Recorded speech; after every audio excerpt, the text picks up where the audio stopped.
Boa tarde, tudo bem? E hoje é investigar, aquela parte do livro que eu gosto e tem muita gente que gosta também, né? Mas ainda mais hoje que vai falar de receita, é mais divertido ainda, né? Então vamos lá. Transformações na cozinha. Eu acho que alguém aí já deve ter escutado a mamãe ou a vovó fazer o seguinte comentário: será que o bolo cresceu?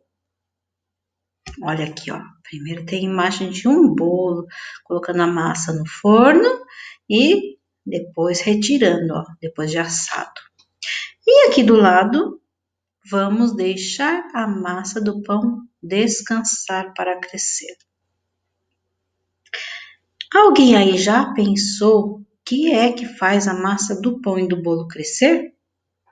A Pro vai mostrar para vocês aqui, ó. Vou ajudar, talvez isso ajude na resposta de vocês aqui para desenhar. Então vamos lá, já que nossa primeira imagem aqui é de um bolo, eu não estou fazendo propaganda, tá, pessoal? É só para mostrar. Quando a gente vai fazer um bolo, a gente usa esse tipo de fermento que ajuda a massa a crescer. Esse fermento aqui é chamado de fermento em pó químico. Na sua formulação, normalmente tem bicarbonato de potássio. E aí ele cria um gazinho, umas bolhas que ajuda na hora que o bolo está no forno para crescer e ficar fofinho. E não podemos pôr o fermento logo no início da receita, sempre no finalzinho. E segundo já me deram uma dica, a gente não pode, depois que colocou o fermento, ficar batendo mais a massa, ficar mexendo muito nela. Ela tem que ser por último mesmo e umas mexidinhas bem leves, assim, não pode mais colocar na batedeira, porque senão perde o efeito, tá bom? Aí, essa outra receita aqui, de uma massa de pão, precisa de um fermento diferente, ó.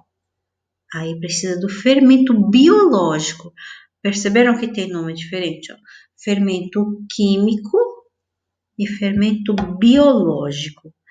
Ele tem esse nome biológico porque vem de bio, vem de vida, ó, pedacinho da palavra biológico. Bio quer dizer vida. Então, aqui dentro tem fungos, bichinhos, igual o lactobacillus que tem lá no leite fermentado. Aqui dentro tem uns fungos também que ajudam na fermentação do pão. Só que para o pão crescer, esse fermento já é colocado no começo, só que aí a gente não pode pôr direto no forno. A gente tem que deixar a massa igual aqui, ó. O cozinheiro tá levando uma forma cheia de pãozinho que ele já modelou e ele vai deixar descansar um pouquinho para essa massinha crescer. Porque da mesma forma também os fungos fermentam a massa. Elas produzem um gás, né? Os fungos vão produzindo um gás também que a massa do pão vai crescendo, vai ficando fofinha, como se criasse bolhas lá dentro, né? E na verdade cria umas bolhas, né? E aí o pão cresce. Aí depois que a massinha já tá crescidinha, aí pode ir ao forno. Isso me deu uma ideia, eu acho que vou colocar no roteiro, vou incluir no roteiro de vocês duas receitas. Uma de bolo, aí vocês vão usar o fermento em pó químico, e uma de pão. Se alguém se aventurar a fazer, é o fermento biológico. E outro detalhe, esse aqui é um fermento biológico seco. E existe um fermento biológico, eu não sei hoje em dia, é muito difícil de ver. Mas, antigamente minha avó usava, eram uns tabletinhos, pareciam vem uns tabletinhos quadradinhos assim, vende em supermercado, às vezes padaria, e ele tem que ficar na geladeira. Ele é mais molhadinho, ele parece uma textura de manteiguinha, assim, sabe? Ou, como minha avó fazia antigamente, ela ia lá na padaria e falava pro padeiro: o senhor me vende sei lá, 50 gramas de fermento biológico fresco. Aí o padeiro separava um pouquinho daquele que ele usava mesmo lá para fazer as massas do pão dele e vendia para minha avó.